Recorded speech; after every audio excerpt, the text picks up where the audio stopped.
ये बेटे का घर है, हमारा नहीं। पापा, ये गिलास यहाँ टेबल पर नहीं, अंदर सिंक में रखकर आइए। अभी तान्या ऑफिस से आएगी तो गुस्सा करेगी। उसे ये फैलावा सब पसंद नहीं है। और आप अपना अखबार, किताबें, चश्मा और झाइयाँ भी यहाँ से हटा लीजिए। ड्राइंग रूम साफ सुथरा होना चाहिए। मैं तान्या के लिए कॉफ़ी चढ़ा देता हूँ। विपुल ने हरीश बाबू से कहा और अपने काम में लग गया।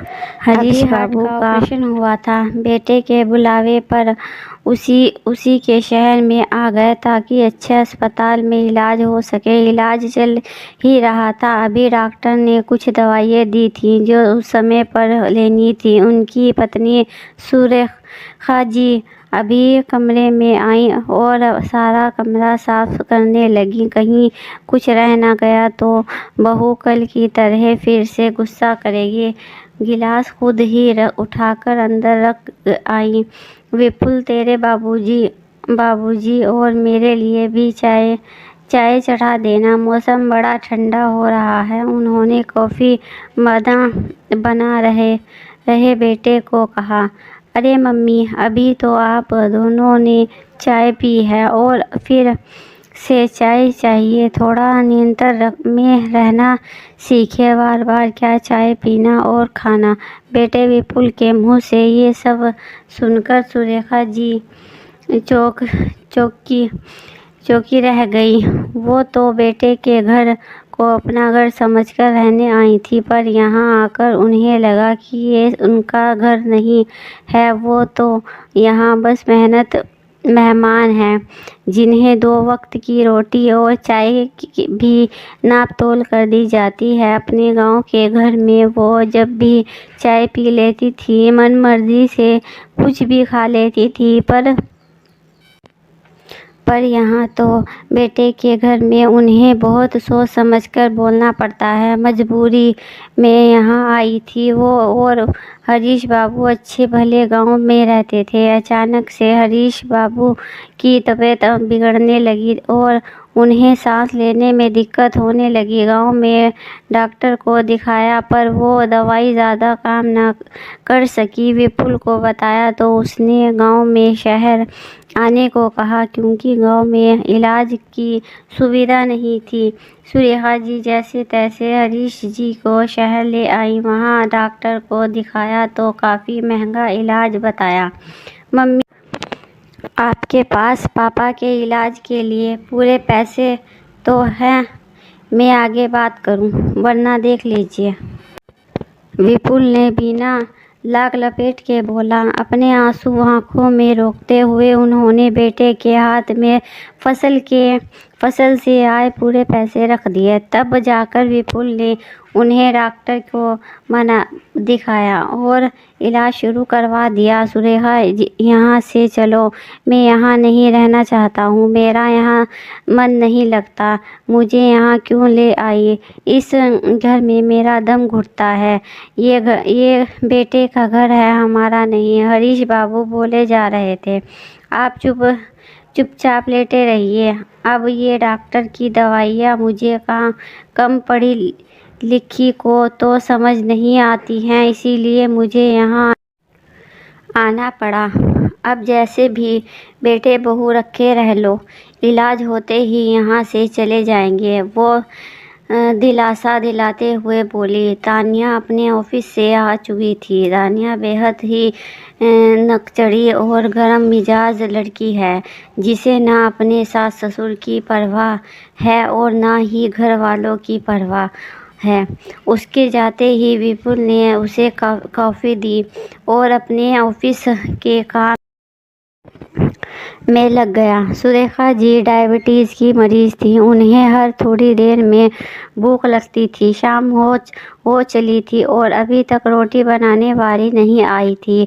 उन्हें भूख लग रही थी। बहू की रसोई में सिर्फ रोटी बनाने वाली ही जा सकती थी। सुरेखा जी को यहाँ कुछ भी करने की इजाज़त नहीं थी। सुरेखा, मुझे पता है तुझे भूख लग रही है और आज रोटी बनाने वाली नहीं आई।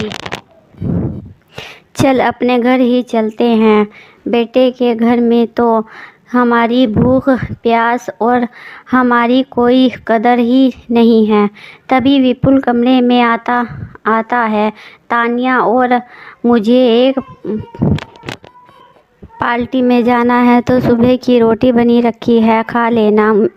मैंने अचार निकाल कर रख दिया है, लेकिन तेरे बाबूजी तो हार्ट पेशेंट हैं, उनके लिए तो दलिया बनना चाहिए। सुरेखा जी की बात को अनसुना करते हुए विपुल और तानिया पार्टी के लिए चले गए। सुरेखा जी ने कैसरोल में देखा, 2 पतली पापड़ सी रोटी पड़ी थी। उन्हें तो इस तरह ठंडी रोटी खाने की आदत नहीं थी। आखिर अपने गांव में हमेशा गरम और मोटी रोटी खाई है। उन्होंने हिम्मत की और हरीश जी के लिए दलिया चढ़ा दिया। उन्हें दलिया खिलाकर दवाई दे दी। फिर खुद ने वो रोटी खा ली। सामान ऊपर से उतार तो दिया, पर उसमें दोबारा रख नहीं पाया गया। रात को दोनों देर से आए और सो गए। सुबह तेज आवाज़ से उसकी नींद खुली। वो सीधा उठकर बाहर गई। मम्मी, आपने किसकी इजाज़त से मेरे घर में दलिया बनाया और पूरी रसोई बिखरा दी। सुरेखा जी समझ गई, उनका बेटा बहू की ज़ुबान से बोल रहा है, क्योंकि बहू को कुछ कहने की ज़रूरत ही नहीं होती है। सब कुछ बेटा कह देता है। सब आज सुरेखा जी से रहा नहीं गया। वो बिखर गई। हाँ, पता है, ये तेरा घर है और तेरे घर में तेरी ही चलती है। ये बात अलग है कि ये तेरा फ्लैट तेरे बाबूजी ने अपनी ज़मीन बेचकर तुझे दिलाया था। इस घर पर हमारा कोई हक नहीं है। हमें तो इतना भी हक नहीं है कि हम अपनी मर्ज़ी से अपनी पसंद का कुछ बनाकर खा सकें। तेरे घर में हम दोबारा चाय नहीं पी सकते। ये बात और थी कि जब तू छोटा था तो हमने अपना पेट काटकर तुझे दोनों समय दूध पिलाया था, तेरे नखरे उठाए थे। तेरी पसंद का खाना बनाकर मैं तुझे खिलाने को तेरे पीछे दौड़ती रहती थी। तेरी पसंद का खाना बनाकर मैं तेरे चेहरे पर खुशी देखना चाहती थी। तेरी पसंद के लिए मैं और तेरे बाबूजी अपनी पसंद भुला देते थे। तेरे घर में तेरे पत्नी को हमारा बिखरा सामान पसंद नहीं है। ये बात अलग है कि तूने अपना बचपन मेरे घर में बिताया था, जहाँ तेरे खिलौने हमेशा बिखरे रहते थे। तेरी किताबें, तेरे स्कूल के कपड़े, तेरे पेन पेंसिल पूरे घर में फैले रहते थे। तेरे गंदे जूते की मिट्टी से रोज़ आंगन गंदा हो जाता था। तेरे घर में तू अपने हिसाब से रह सकता है, तेरे पत्नी रह सकती है, पर तेरे माता पिता को तेरे घर में खुश रहने की इजाज़त नहीं है।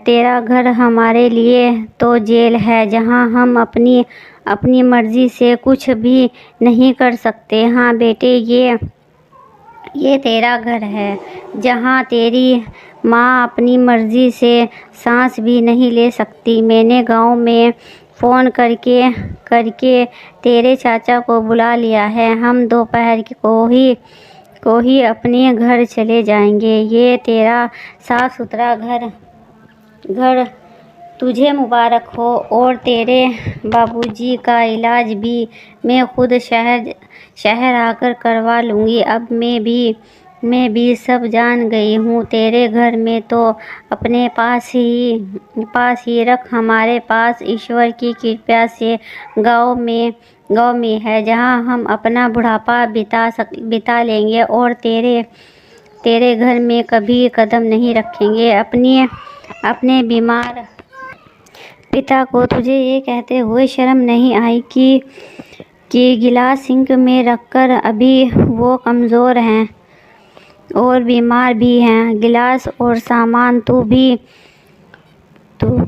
अंदर रख सकता था, पर तुझे तो अपनी पत्नी की सेवा में फुर्सत मिले तो हमारे लिए कुछ करेगा। विपुल को अपनी गलती का एहसास हुआ, पर तब तक बहुत देर हो गई। सुरेखा जी अपने पति हरीश बाबू के साथ अपने घर चली गईं। पाठकों, ये सब ही है जिस तरह बच्चे अपने माता पिता के घर में बरसों अपनी मनमर्जी से करते हैं, खाते पीते हैं, उसी तरह माता पिता बच्चों के लिए घर में अपनी मर्जी से ना तो रह पाते हैं और ना ही खा सकते हैं।